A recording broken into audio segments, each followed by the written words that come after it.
立法院内政委员会今仔日审选罢法的修正案，引起热烈对峙。到底这选罢法的修法是要改啥物？现行的制度和修改方向，敢会影响咱人民发起罢免的权利？今仔日解破新闻，咱就请尚莹甲咱细分明。尚莹，是主播。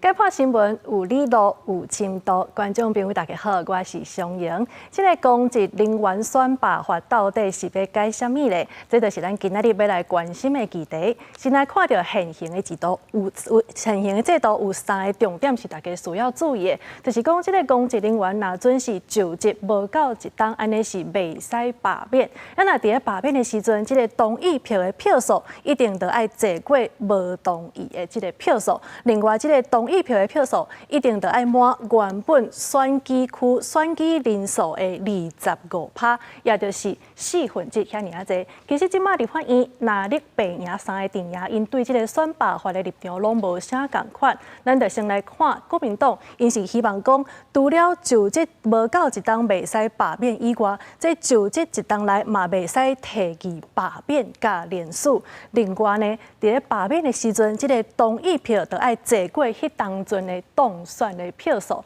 这呢，民进党因甲民众党另外因是两个党拢是无希望讲来改变现有的制度。咱就先来看这个民进党，因其实是有提出一寡改善的做法，譬如讲这个提议罢免甲联署的时阵，得爱先看身份证发证的日期。是安怎要看这个发证的日期？就是讲一定爱确认真正有影有理这个人，而且是满20岁，安尼才会当来登票。若准违法，伊嘛希望讲会当来受罚，上久会当关5档，而且是罚到100万遐尔济。若民众党呢，因颠倒是较无啥物较实际的改善的做法，颠倒是郭文哲伊是有点出一个问题，就是讲其实国政党因是会派一寡家己熟悉的条仔卡去抄名册，所以真侪人是唔知头唔知尾，就雄互人避联署。这也显示讲现有的罢免的制度，其实也阁有真大的改善的空间。